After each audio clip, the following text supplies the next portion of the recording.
Okay, so this is where you are going to go for help to use math resources from the math book. So you can all use this username, and then you got the password from me, and sign in. This is what you're going to see. You're going to see, hello, GS, that's us here at school. And the success tracker, that would be if I assigned you something and you're not going to have anything in your to-do list. So I'm going to go ahead and scroll down. So you won't be using the success tracker, but you might make use of these where it says explore, explore, explore. Why there's 3 of them is because this one's for 3rd grade, then we have 4th grade, and then we have 5th grade. And I'll show you this in a moment. But the first thing that I wanted to have you see are the actual books. So we have 3rd grade here, 4th grade, 5th grade math books. Now, I forget which one is which grade level for the picture, so you'll have to ask your son or daughter, what animal do you have on the front of your book? And then they should at least know that. So let's say they have this guy. So you're going to go ahead and open that book. Click here to open your book. And then you have their math textbook online for you to look through. And what's cool is if you click on topic 1, which is what they've been working on, you have every lesson you can look at. So let's just go to the first one, lesson 1.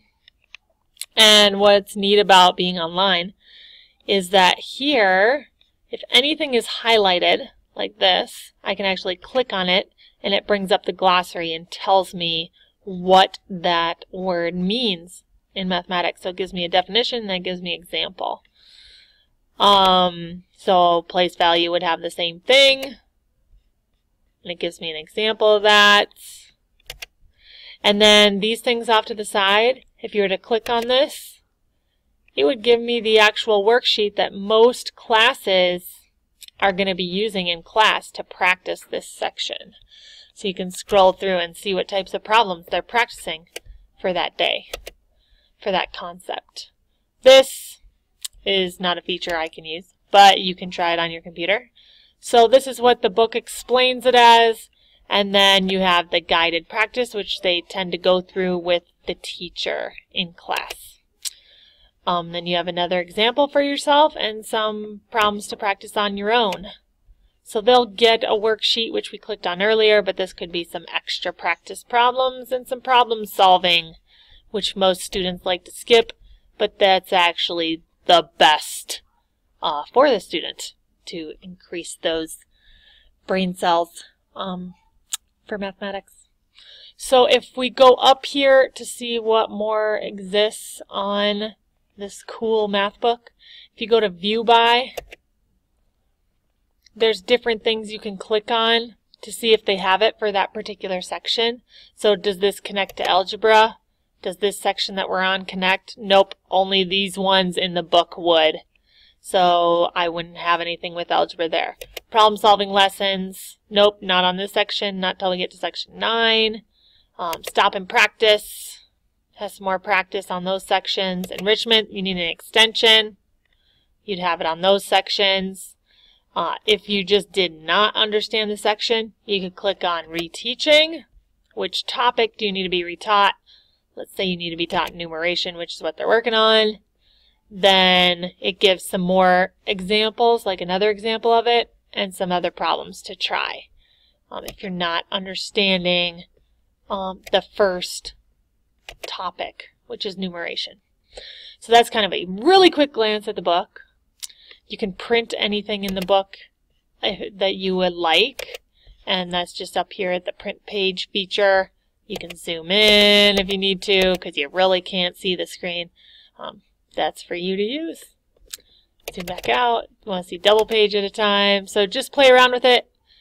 It is the math book with cool resources on it. So let's go ahead and click out of this. I'm going to X out. X out of the book.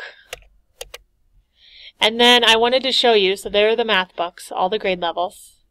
If you scroll back up to Envision Math, we have up here if you need the Spanish version of it. So let's say I'm in grade 4 and I need to look at the Spanish content. So here I have the English content. I could change this to Spanish And now I could go to topic 1. Here's my first lesson, and I could view the actual video that they watch in class, but have it be in Spanish.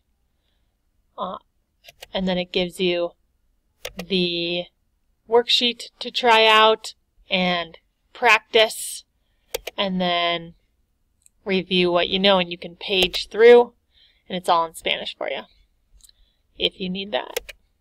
If you would like the English version of it, again, just click on English content, and you can see the actual video that they watched in class for that particular section. So you can see what they're doing. See if you can figure it out and help them. Okay, so that's a real quick 5-6 minute little blurb on how to use the online math book resources. So have fun and use it.